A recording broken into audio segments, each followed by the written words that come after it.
يسعك الفضاء الرحيم الفسيح فبالله كم تستطيع. السلام علیکم، میرا نام عبدالرحیم ہے. میں مختلف احادیث کی کتابوں سے مختلف ٹاپکس پہ ویڈیوز بنا رہا ہوں. تو امام ابو یعلا موصلی کی جو مجموعہ احادیث ہیں ان سے کچھ حدیثیں ہیں. اعوذ باللہ من الشیطان الرجیم، بسم اللہ الرحمن الرحیم. حدیث نمبر 1481. حضرت سہل بن معاذ رضی اللہ تعالیٰ عنہ سے روایت ہے کہ میں نے اپنے والد کے ساتھ مقام صائفہ میں عبد المالک بن مروان کے زمانے میں جہاد کیا. ہم پہ امیر عبداللہ بن عبد المالک تھے. ہم سنان کے قلعے پہ اترے تو لوگوں نے راستہ تنگ کیا اور راستہ بند کر دیا.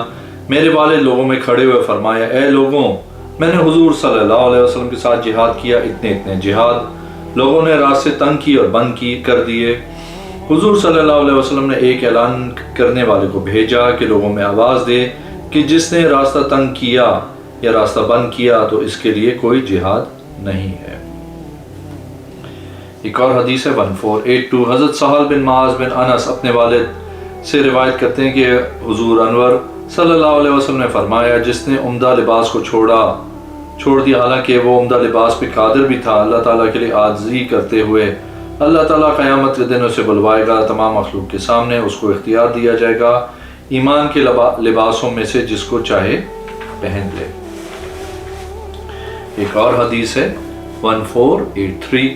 حضرت سہل بن معاذ بن انس اپنے والد سے فرماتے ہیں کہ حضور اقدس صلی اللہ علیہ وسلم نے فرمایا، جو اللہ کے لیے دے اللہ کے لیے نہ دے، اللہ کے لیے محبت کرے اللہ کے لیے بغض رکھے، اللہ کے لیے نکاح کرے، اس کا ایمان مکمل ہو گیا. 1484. حضرت سہل بن معاذ رضی اللہ تعالیٰ عنہ اپنے والد سے روایت کرتے ہیں کہ حضور اقدس صلی اللہ علیہ وسلم نے فرمایا، جس نے ایک روزہ رکھا اللہ کی راہ میں نفلی رمضان کے علاوہ تو اس کو جہنم سے دور کر دے گا 100 سال تیز گھوڑے کے چلنے کی مقدار. ایک اور حدیث ہے 1485.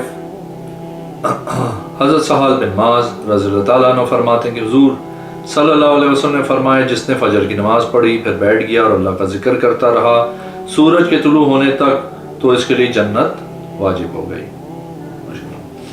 ایک اور حدیث ہے 1486. حضرت سہل بن معاذ بن انس اپنے والد سے روایت کرتے ہیں، وہ فرماتے ہیں، حضرت محمد صلی اللہ علیہ وسلم نے فرمایا، جو کھانا کھائے پھر یہ دعا پڑھے تمام تعریفیں اللہ کے لیے ہیں. جس نے مجھے یہ کھانا کھلایا میری قوت کے بغیر مجھے رزق دیا، اس لیے اس کے پچھلے گناہ بخش دیے جائیں گے. جس نے کپڑے پہنے پھر یہ دعا مانگی تمام خوبیاں اللہ کے لیے ہے.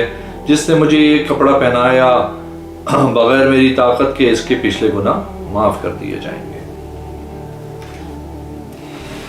ایک اور حدیث ہے 1487. حضرت سہل بن معاذ رضی اللہ تعالیٰ عنہ اپنے باپ سے روایت کرتے ہیں کہ حضور صلی اللہ علیہ وسلم نے فرمایا، جس نے 1000 آیتیں اللہ کی رضا کے لیے پڑھیں اس کے لیے یہ لکھ دیا جائے گا کہ یہ قیامت کے دن انبیاء، صدیقین و شہداء و صالحین کے ساتھ ہوگا. یہ کتنے اچھے ساتھی ہیں اگر اللہ نے چاہا انشاءاللہ. ایک اور حدیث ہے 1488. حضرت سہل بن معاذ اپنے والد سے روایت کرتے ہیں، وہ فرماتے ہیں کہ حضور صلی اللہ علیہ وسلم نے فرمایا، جس نے اللہ کی رضا کے لیے بطور نیکی مسلمانوں کی حفاظت کی اور بادشاہ سے کوئی معاوضہ نہیں لیا، وہ جہنم اپنی آنکھ سے نہیں دیکھے گا مگر قسم کو پورا کرنے کے لیے، بے شک اللہ عز و جل پاک ہے، اس کا کوئی شریک نہیں. وہ فرماتا ہے، تم میں سے ہر کوئی جہنم کے اوپر سے گزرے گا. ایک اور حدیث ہے 1489. حضرت سہل بن معاذ رضی اللہ تعالیٰ عنہ فرماتے ہیں، حضور انور صلی اللہ علیہ وسلم نے فرمایا، جو جمعے کے دن لوگوں کی گردنیں پھلانگتا ہوا آئے گا، اس نے جہنم کی طرف پل بنا لیا. ایک اور حدیث ہے 1490. حضرت سہل بن معاذ رضی اللہ تعالیٰ عنہ فرماتے ہیں کہ حضور اکرم صلی اللہ علیہ وسلم نے فرمایا، دانوں کے ساتھ کھیلنے سے یا گھٹنے کھڑے کر کے سیرین کے بل بیٹھنے سے، اس طرح کے ہاتھ پنڈلیوں کے ساتھ بندھے ہوئے ہیں جمعے کے دن جب امام خطبہ دے رہا ہو. ایک اور حدیث ہے 1491. حضرت سہل بن معاذ رضی اللہ تعالیٰ عنہ اپنے والد سے روایت کرتے ہیں کہ حضور اکرم صلی اللہ علیہ وسلم نے فرمایا، جس نے قرآن پڑھا اور جو اس میں احکامات ہیں اس میں عمل بھی کیا، قیامت کے دن اس کے والدین کو تاج پہنایا جائے گا، اس کی روشنی ایسی ہوگی جیسے دنیا میں سورج کی روشنی گھروں پہ ہوتی ہے، اس سے زیادہ ہوتی اگر اس دنیا میں ہوتا۔ تمہارا کیا خیال ہے اس بارے میں جس نے دونوں پہ عمل کیا؟ ایک اور حدیث ہے 1492، حضرت سہل بن معاذ رضی اللہ تعالیٰ عنہ اپنے والد سے روایت کرتے ہیں کہ حضور اکرم صلی اللہ علیہ وسلم نے فرمایا، جو اپنے والدین کے ساتھ نیکی کرتا ہے اس کے لیے خوشخبری ہے، اللہ اس کی عمر میں اضافہ فرمائے گا۔ ایک اور حدیث ہے 1493، حضرت سہل بن معاذ اپنے والد سے روایت کرتے ہیں کہ حضور صلی اللہ علیہ وسلم نے فرمایا، جس نے فجر کی نماز پڑھی پھر بیٹھا رہا سورج کے طلوع ہونے تک تو اس کے لیے جنت واجب ہو گئی۔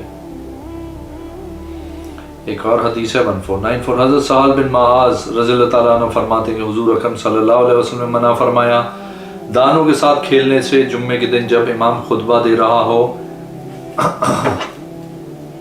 ابن دورقی فرماتے ہیں کہ ابو عبد الرحمن فرماتے ہیں لوگوں میں مشہور نہیں ہے، لوگ مسلسل دانوں سے کھیلتے تھے۔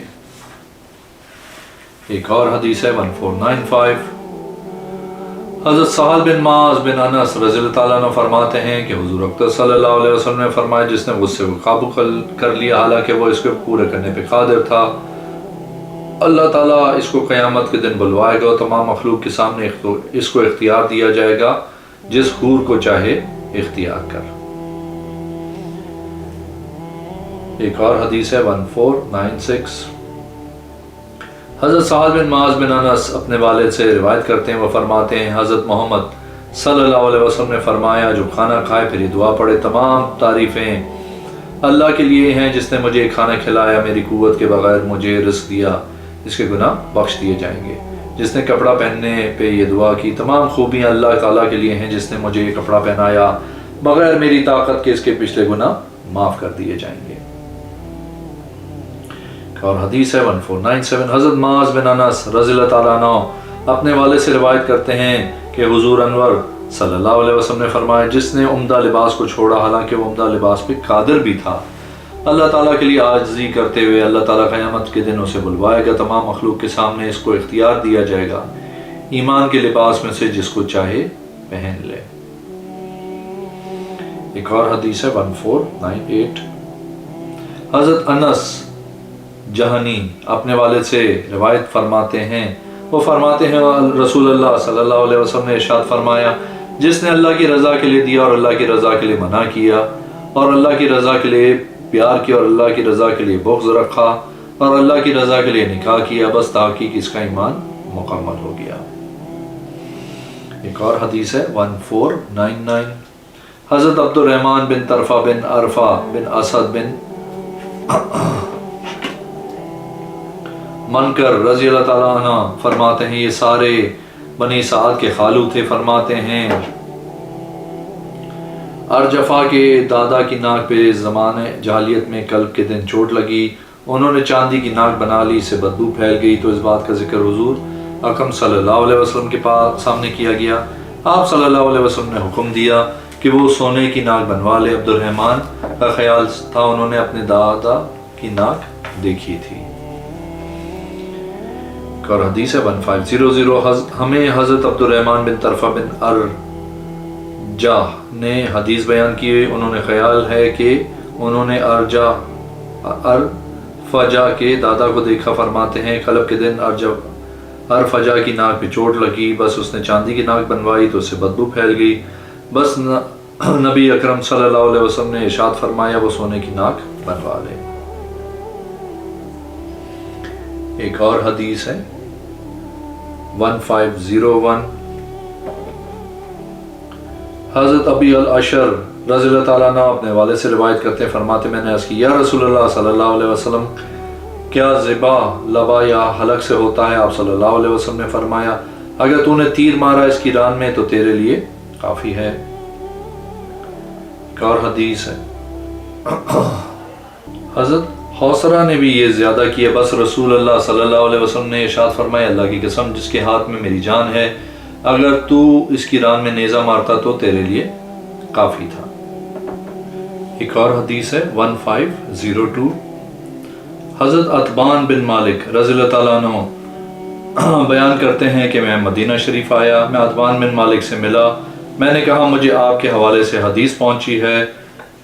حضرت عتبان رضی اللہ تعالیٰ عنہ نے فرمایا میری آنکھ میں کوئی بیماری لگ گئی، میں نے حضور صلی اللہ علیہ وسلم کی طرف پیغام بھیجا کہ میں پسند کرتا ہوں کہ آپ صلی اللہ علیہ وسلم میرے گھر تشریف لائیں، میرے گھر میں نماز پڑھیں، میں اس جگہ کو نماز کی جگہ بنا لوں گا۔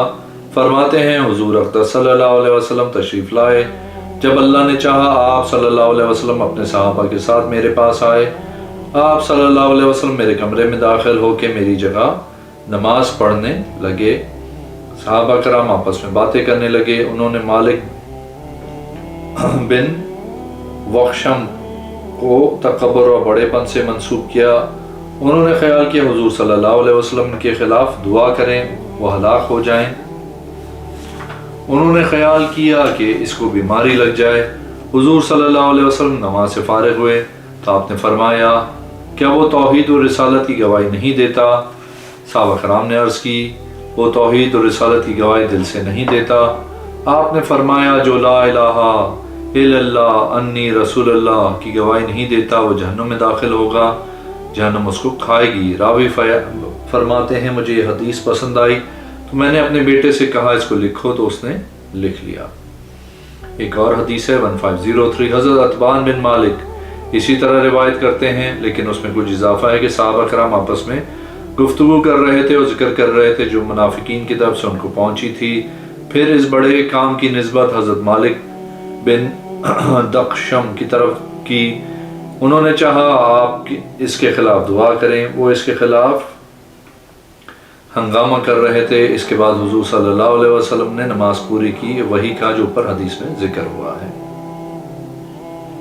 ایک اور حدیث ہے 1505، حضرت عمر بن خارجہ رضی اللہ تعالیٰ عنہ فرماتے ہیں کہ حضور صلی اللہ علیہ وسلم نے خطبہ دی اس حالت میں کہ آپ صلی اللہ علیہ وسلم اونٹنی پہ سوار تھے، میں اس کے نیچے کھڑا تھا، وہ جگالی کر رہی تھی، اس کا لعاب میرے دونوں کندھوں کے درمیان گر رہا تھا۔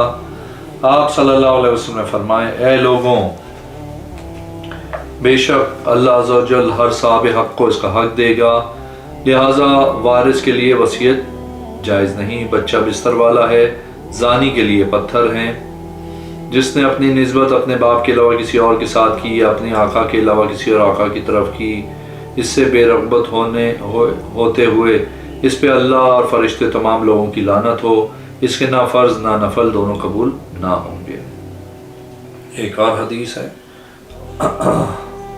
حضرت عمارہ بن اوس رضی اللہ تعالیٰ عنہ فرماتے ہیں ان کو دونوں قبلوں کی طرف منہ کر کے نماز پڑھنے کا شرف حاصل ہوا ہے۔ فرماتے ہیں میں اپنے گھر میں تھا، جب آواز دینے والے نے آواز دی میرے دروازے پہ کہ حضور صلی اللہ علیہ وسلم نے قبلہ شریف کی جانب منہ پھیر لیا ہے، میں گواہی دیتا ہوں اپنے آگے والوں اور مردوں اور عورتوں بچوں کو جو بیت المقدس کی طرف منہ کر کے نماز پڑھ رہے تھے کہ وہ کعبہ شریف کی طرف منہ کر کے نماز پڑھ لیں۔